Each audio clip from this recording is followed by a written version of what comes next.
Eu me chamo Evaldo Silva, sou doutorando da Unifei. Vou falar hoje sobre as baterias de íon de lítio, principalmente sobre as perdas de energia nas baterias de íon de lítio. As baterias de íon de lítio foram desenvolvidas por M.S. Whittingham nos laboratórios da Exxon no começo da década de 1970. Após o desenvolvimento das baterias, a Sony passou a comercializar em 1991. Logo que as baterias entraram no mercado, elas conseguiram dominar o mercado, né? Devido à sua alta capacidade de armazenamento de energia, que é chamada de densidade de energia. E domina até hoje na utilização em veículos elétricos. As baterias são do tipo de íon de lítio, né? Mas elas enfrentam um desafio.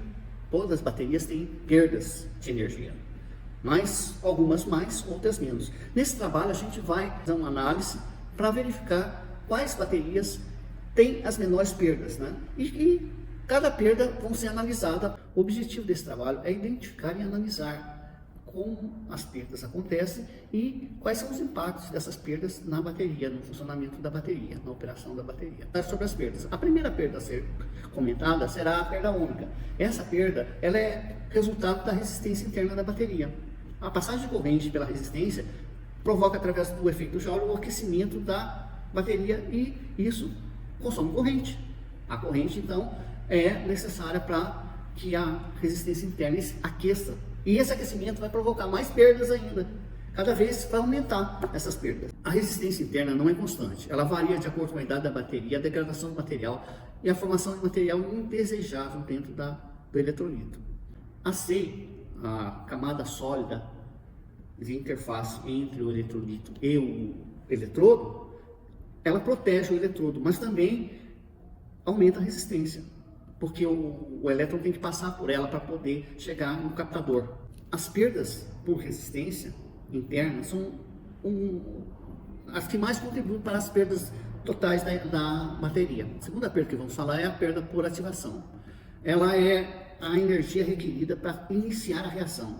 A reação de liberação dos íons de lítio no eletrodo, ela requer uma energia para poder começar, mas essa energia que é usada, ela não é convertida, não é uma energia útil, é uma energia perdida, né? E isso também sofre a atuação da temperatura. Isso sofre porque a temperatura vai interagir com o material da bateria, provocando uma energia cinética nas moléculas. De acordo com o aumento da temperatura, as moléculas movimentam mais ou menos. A mitigação é feita através da formulação do eletrólito. O uso de aditivos pode melhorar a fluidez dos íons de lítio. O controle de temperatura também pode contribuir para uma operação mais estável. A faixa de operação da bateria também contribui. A faixa recomendável de operação é um SOC, um só estado da carga, de 20% até 80%. Perdas por concentração. As perdas por concentração acontecem quando há uma descarga muito alta de corrente e aí o lítio não segue o fluxo, né, da demanda lá, a necessidade de transferência rápida entre do anodo para o catodo e o fluxo dos íons de lítio se perde no caminho, né? E aí eles se concentram em uma determinada área da bateria. Com isso, esses íons de lítio não combinam com os elétrons do outro lado, no catodo. Isso faz com que haja uma perda de energia, não vai ser recuperada. O acúmulo acontece em determinadas áreas e em outras áreas acontece a escassez dos íons de lítio. Então, esses íons não participam das reações. A resistência interna, ela aumenta com a difusão lenta e também a temperatura baixa atrapalha, a temperatura alta contribui, mas a muito alta piora a situação, né? A mitigação acontece através do controle da taxa de carregamento, o controle da temperatura e o controle da descarga, através do BMS, que é o gerenciamento da carga da bateria, né? Não deixando que a bateria descarregue completamente, não deixando que a bateria descarregue muito rápido, que é o afundamento, e não permitindo uma carga muito rápida também. Perdas devido à eletroquímica. perdas devido à energia das reações eletroquímicas. Algumas são irreversíveis, dissipam energia e geram calor. A decomposição do eletrolito e o envelhecimento alteram a capacidade de armazenamento. O aumento da SEI, a camada de interface, a oxidação forma dendritos, estruturas de cristais que podem causar curto-circuito, levando à destruição da bateria por incêndio ou explosão.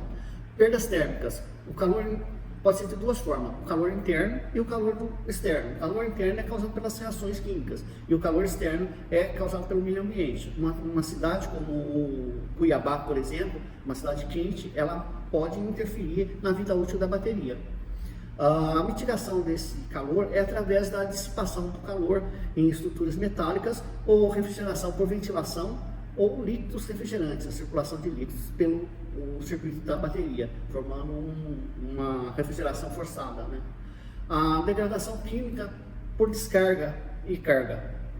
As perdas por degradação química acontecem devido a reações indesejáveis na carga e descarga da bateria. A mitigação dessas perdas envolve o desenvolvimento de novos eletrolitos, estrutura dos eletrodos e gerenciamento térmico. As perdas no carregamento, elas são devido à resistência interna, devido ao aquecimento, devido à concentração e os efeitos da temperatura. A mitigação dessas perdas é através do gerenciamento de cargas e gerenciamento de temperatura. Perdas por si. Normalmente a operação da bateria causa a degradação dos componentes eletrolito e eletrodos, são afetados por atividades eletroquímicas constantes, reduzindo a vida útil e causando envelhecimento. A mitigação deste efeito é através da manutenção, gerenciamento de carga e descarga e gerenciamento da temperatura. Perdas por envelhecimento.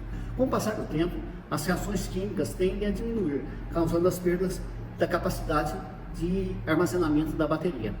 Operações em alta temperatura aceleram o envelhecimento. A mitigação é o gerenciamento da carga e de descarga, o gerenciamento de temperatura. Perdas por alta descarga. Elas acontecem mesmo que a bateria não esteja em operação. Elas são causadas pelo aumento da temperatura, umidade, pelos componentes da bateria e reações que acontecem normalmente. As perdas por autodescarga ocorrem devido à temperatura, umidade, a qualidade do eletrolito e eletrodo.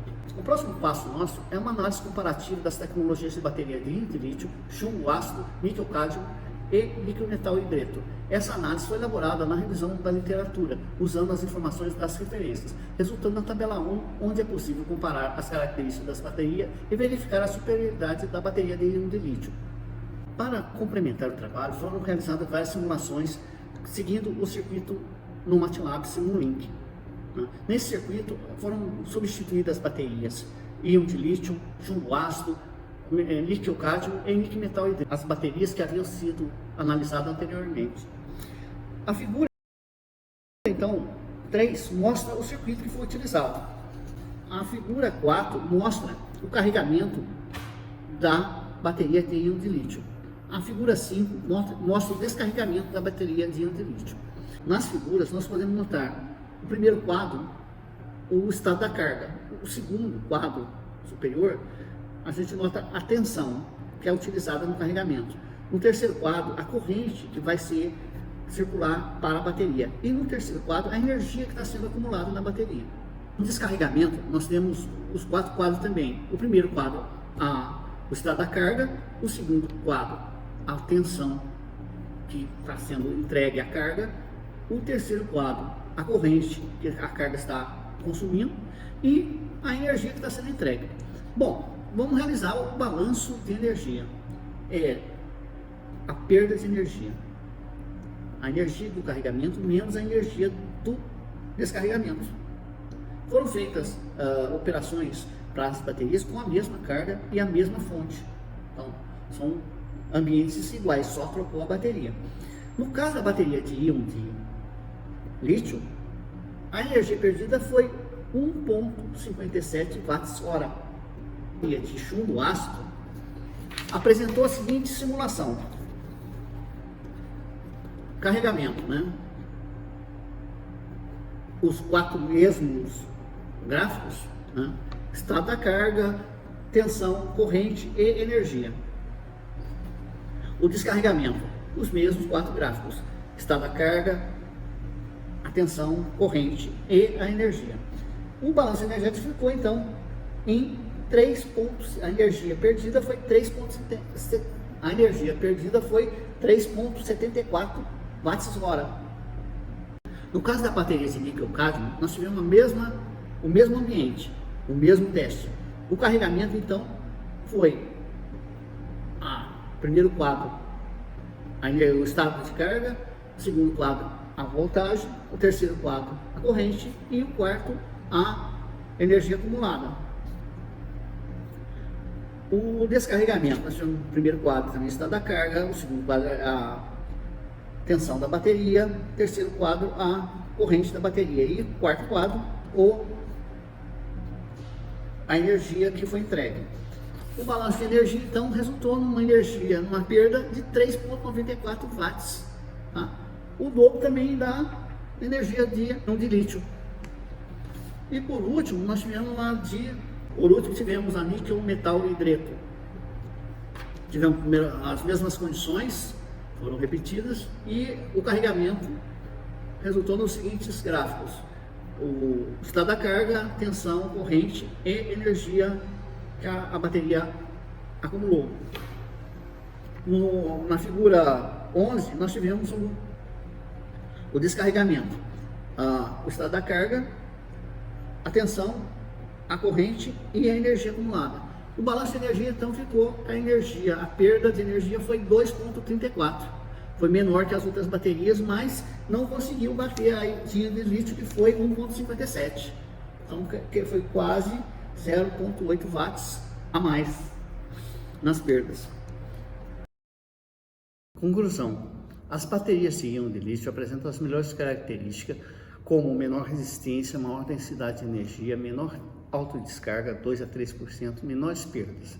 As perdas de energia em baterias acontecem devido a vários fatores: a resistência interna, a degradação química, a formação da camada 6, reações indesejáveis, temperatura, ciclo, envelhecimento e autodescarga. As baterias de íon de lítio são as mais aconselháveis para os veículos elétricos devido à sua alta densidade energética. Outro fator importante nas baterias é a sustentabilidade, o meio ambiente, a reciclagem, a pesquisa e desenvolvimento, a descoberta de novos materiais, eletrolito e eletrodos, ações do governo, de fabricantes e da academia devem ser colaborativas e contínuas na transição energética, enfrentando os desafios e evoluindo continuamente na segurança, sustentabilidade e inovação. Gostaria de colocar meus agradecimentos aos professores Dr. Maurício e Dr. Paulo pelas aulas e pelo conhecimento entregue, e também ao CNPq pela bolsa de estudo. As referências usadas foram: agradeço a atenção dispensada.